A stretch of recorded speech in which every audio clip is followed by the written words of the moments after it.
ലോക്സഭാ തെരഞ്ഞെടുപ്പ് ഫലം പുറത്തു വന്നിരിക്കുന്നു. NDA സർക്കാർ രൂപീകരിച്ച് മന്ത്രിസഭ സത്യപ്രതിജ്ഞയും ചെയ്തു കഴിഞ്ഞിരിക്കുകയാണ്. CPIയുടെ സംസ്ഥാന സെക്രട്ടറി ബിനോയ് വിശ്വം റിപ്പോർട്ടിനോടൊപ്പം ചേരുന്നു. ദേശീയ സാഹചര്യം പരിശോധിക്കുകയാണെങ്കിൽ ഈ തെരഞ്ഞെടുപ്പ് ഫലത്തെ അങ്ങ് എങ്ങനെയാണ് വിലയിരുത്തുന്നത്? പഴയതുപോലെ ബെല്ലും ബ്രേക്കുമില്ലാതെ സ്വേച്ഛാധിപത്യത്തിൻ്റെ ഏതറ്റം വരെയും പോകാൻ ശ്രമിക്കുന്ന ഒരു ശൈലിയിലൂടെ പോകാൻ മോദിക്ക് ഇനി പറ്റില്ല. അങ്ങനെ മോദി ശ്രമിച്ചാൽ പാർലമെൻറ്റിൽ മോദിയെ പിടിച്ചു കെട്ടാൻ പോകുന്ന സംഖ്യാബലം ഇപ്പോൾ ഉണ്ട് പ്രതിപക്ഷത്തിന്. കേരളത്തിലെ പരാജയത്തെ ബിനീഷ് സഖാവ് എങ്ങനെയാണ് വിലയിരുത്തുന്നത്? അത് പരാജയമാണ്. അംഗീകരിക്കുന്നു. ഞങ്ങളുടെ എല്ലാ പ്രതീക്ഷകൾക്കും വിരുദ്ധമായിട്ട് ഞങ്ങൾക്ക് LDFന് ഇവിടെ പരാജയമുണ്ടായി. ആ പരാജയത്തെ ഞങ്ങൾ കാണേണ്ടത് പരാജയമായി തന്നെയാണ്. അല്ലാതെ ഏതെങ്കിലും കണക്കോ കാര്യങ്ങളോ പറഞ്ഞ് ഞങ്ങളുടെ വ്യാഖ്യാന സാമർഥ്യം കൊണ്ടോ അല്ലെങ്കിൽ ഏതെങ്കിലും വിശകലന പാഠവും കൊണ്ടോ ഇത് പരാജയമല്ല, ഇത് വിജയമാണ് എന്ന് പറയുന്ന ആ വഴിക്കല്ല പോകേണ്ടത്. പരാജയമാണ്. ആ പരാജയത്തിൻ്റെ സമ്മതം എന്ന് പറയുന്നത് നിരാശപ്പെടാനോ കരയാനോ വേണ്ടിയല്ല, തിരുത്താൻ വേണ്ടിയാണ്. ആ തിരുത്തൽ രാഷ്ട്രീയ പ്രസ്ഥാനങ്ങൾക്ക് വേണ്ടി വരും.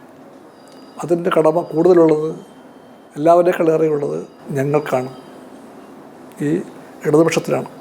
പലപ്പോഴും നിങ്ങളെപ്പോലുള്ള മാധ്യമ സുഹൃത്തുക്കൾ അമിതോത്കണ്ഠ കൊണ്ടായിരിക്കാം, അമിതമായ സ്നേഹം കൊണ്ടായിരിക്കാം, അല്ലെങ്കിൽ ഒരു വികൃതി കൊണ്ടായിരിക്കാം, കുസൃതിയായിരിക്കാം, നിങ്ങൾ നിങ്ങളുടെ ഓരോരോ കഥകളുണ്ടാക്കും. Not you personally. അതാണ് നമ്മുടെ മലയാളത്തിലെ പ്രവർത്തന ശൈലി. ആ ശൈലിക്കകത്ത് പലപ്പോഴും സത്യങ്ങൾ വളരെ കുറവാണ്, ഊഹങ്ങളാണ് കൂടുതൽ. LDFൻ്റെ പ്രവർത്തന ശൈലിയിൽ, ഗവൺമെൻറ്റിൻ്റെ പ്രവർത്തന ശൈലിയിൽ LDFൻ്റെ ജനങ്ങളുള്ള ബന്ധത്തിലെല്ലാം വീണ്ടും ഒരുപാട് തെളിച്ചമുണ്ടാകണം. ഈ ഗവൺമെൻറ്റിൽ നിന്നും ജനങ്ങൾ പ്രതീക്ഷിക്കുന്ന ഒരു മിഴിവും തികവുമുണ്ട്. ആ മിഴിവും തികവും വേണമെന്ന് ജനങ്ങൾ വീണ്ടും ആവശ്യപ്പെട്ടിരിക്കുകയാണ്. ഈ വിധിയെഴുത്തിനെ അങ്ങനെ വേണം കാണാൻ. അല്ലാതെ ഈ വിധിയെഴുത്തിന് ഇടതുപക്ഷം മുടിഞ്ഞു പോകട്ടെ എന്ന് ഇന്ത്യ പറയുന്നില്ല, കേരളം പറയുന്നില്ല.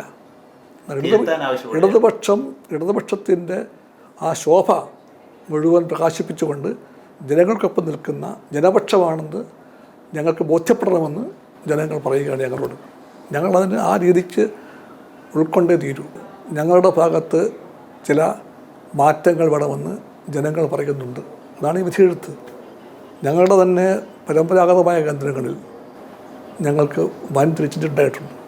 CPI എല്ലാം തെളിഞ്ഞ പാർട്ടിയാണ്, എല്ലാ കുറ്റവും CPMലാണ് എന്ന ചിന്ത CPIക്കില്ല. ലെഫ്റ്റിൻ്റെ പൊതുവായ ദൗർബല്യങ്ങളെല്ലാം ഞങ്ങളൊരു പൊതുവെ കാണുകയാണ്. ഞങ്ങളുടെ പാർട്ടിക്കകത്ത് ആവശ്യമായ തിരുത്തൽ വേണ്ടി വരും. ഞങ്ങളെല്ലാം ഫുൾ പ്രൂഫ് അല്ല, ഞങ്ങൾക്കുമുണ്ട് പിഴവുകൾ.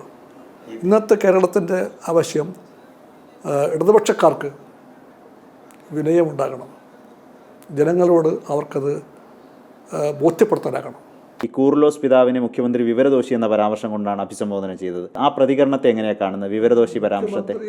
മുഖ്യമന്ത്രി പിണറായി വിജയൻ പരിണതപ്രജ്ഞനായ ഒരു കമ്മ്യൂണിസ്റ്റ് നേതാവാണ്. എനിക്ക് വ്യക്തിപരമായ അദ്ദേഹത്തോട് സ്നേഹമുണ്ട്, ആദരവുണ്ട്. അദ്ദേഹത്തിൻ്റെ പല പ്രവർത്തനങ്ങളുടെയും ശൈലികൾ അദ്ദേഹത്തിൻ്റെതാണ്. ആ ശൈലി എൻ്റേതായിരിക്കില്ല. ഇതുപോലത്തെ വിമർശനം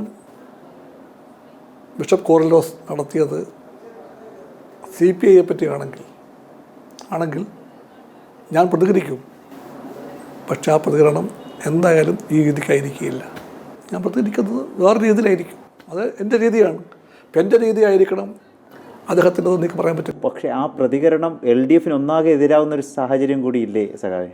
ഇല്ല, കൂർലോസ് തിരുമേനിയെ പോലത്തെ ആൾ വളരെ അടുത്ത ബന്ധമുണ്ട്. അദ്ദേഹത്തിൻ്റെ മനസ്സ് എനിക്ക് ഉറപ്പാണ്. ഒന്നിൻ്റെ പേരിലും അത് ഇടതുപക്ഷ വിരോധത്തിൻ്റെ വഴിക്ക് പോകാൻ പോകുന്നില്ല. അദ്ദേഹം വേദനിച്ചേക്കാം ചിലപ്പോൾ. ഭരണവിരുദ്ധ വികാരമുണ്ട് എന്ന് പല എക്സിക്യൂട്ടീവിലൊക്കെ ചർച്ചകൾ വരുന്നുണ്ട്. ജനങ്ങളുടെ പ്രതീക്ഷക്കൊത്ത വിധത്തിൽ ഉയരാൻ കഴിയാതെ പോയിട്ടുണ്ട്. അതിന് കാരണം സാമ്പത്തികമാണ്. അതിന് കാരണം ഈ ഗവൺമെൻറ്റിനെ നിരന്തരമായി ശ്വാസം മുട്ടിക്കാൻ, സാമ്പത്തിക ശ്വാസം മുട്ടിക്കാൻ, സാമ്പത്തിക വിരോധത്തിൻ്റെ ഇരയായിട്ട് ഈ ഗവൺമെൻറ്റിനെ മാറ്റാൻ കോപ്പ് കെട്ടി പുറപ്പെട്ട ഒരു ഗവൺമെൻറ്റുണ്ട് അപ്പുറത്ത് കേന്ദ്രത്തിൽ. ആ ഗവൺമെൻറ് ഈ LDF സർക്കാരിനെ ഓരോ ദിവസവും രാവും പകലും കഴുത്തിൽ പിടിച്ച് ശ്വാസം മുട്ടിക്കുകയും ഞെരുക്കമുണ്ട് ഞങ്ങൾക്ക്. ആ ഞെരുക്കത്തിൽ നിന്നുകൊണ്ട് ഞങ്ങൾ മുന്നോട്ട് പോകാൻ ശ്രമിക്കുമ്പോഴത്തേക്കും ഞങ്ങൾ ആദ്യം ചെയ്യേണ്ടത് എന്താണ്, ആദ്യം ഓർക്കേണ്ടത് ആരെയാണ്, അതാണ് മുൻഗണന എന്ന് പറയുന്നത്. ആ മുൻഗണനാക്രമത്തെപ്പറ്റി ഞങ്ങൾ തീർച്ചയായിട്ടും ആഴത്തിൽ പരിശോധിക്കും. ധനവകുപ്പ് മറ്റ് പല വകുപ്പിനും പണം അനുവദിക്കുമ്പോഴും സപ്ലൈകോയെ അവഗണിക്കുന്നൊരു സാഹചര്യം, ഭക്ഷ്യവകുപ്പിനെ അവഗണിക്കുന്നൊരു സാഹചര്യം ഉണ്ട് എന്നത് യാഥാർത്ഥ്യമാണ്. അങ്ങത് ശ്രദ്ധിച്ചിട്ടുണ്ടോ? അല്ല, ബോധപൂർവമായ അവഗണന ഞാൻ കാണുന്നില്ല. പക്ഷേ സപ്ലൈകോ ഒരു വലിയ ദൗത്യം നിർവഹിക്കുന്നുണ്ട്, വിപണി ഇടപെടൽ. അതാണ് അതിൻ്റെ ലക്ഷ്യം. അതിന് ബോധപൂർവം ഗവൺമെൻറ് പണം മാറ്റി വയ്ക്കണം, ബോധപൂർവം. മാവേലി സ്റ്റോറുകളും സപ്ലൈകോയും. അപ്പോൾ അതിൻ്റെ ആവശ്യങ്ങളെ LDF ഗവൺമെൻറ് തീർച്ചയായിട്ടും കാണുന്നുണ്ട്. ആ കാഴ്ചയുടെ അളവിൽ കുറവുണ്ട്, അത് ഇനി നികത്താൻ ഗവൺമെൻറ് ശ്രമിക്കും. അതൊരു CPM പ്രശ്നമല്ല.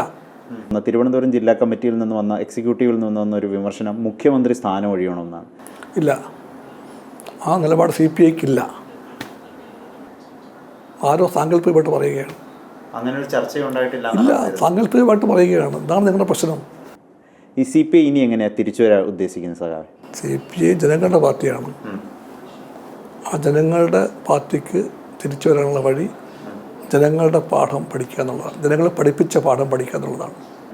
ഇടതുപക്ഷ പാർട്ടികൾ CPIയും CPMും എല്ലാം ജനങ്ങളുടെ കൂടെയായിരുന്നു. അവർക്ക് ഉറപ്പായിരുന്നു ഞങ്ങളുടെ സഖാക്കളാണെന്ന്, ഞങ്ങളുടെ ആൾക്കാരാണെന്ന്. ആ ഒരു ഉറപ്പിന് എന്തെങ്കിലും കുറവുണ്ടായിട്ടുണ്ടോ ഞങ്ങൾ സ്വയം നോക്കണം.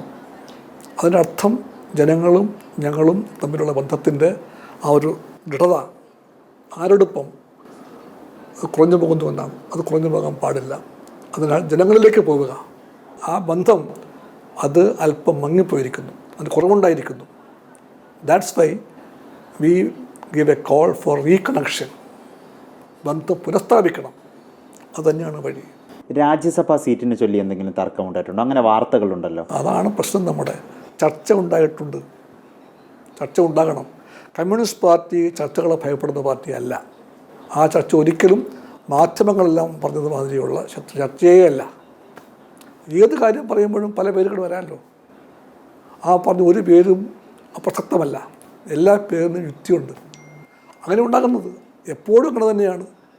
ഒടുവിൽ ഞങ്ങളൊരു പൊതു പേരിലേക്ക് എത്തും. ആ പേര് കമ്മ്യൂണിസ്റ്റ് പാർട്ടി യുനാനിമസായി ഐകകണ്ഠേന അംഗീകരിച്ചു. ഇതാണ് ഉണ്ടായത്.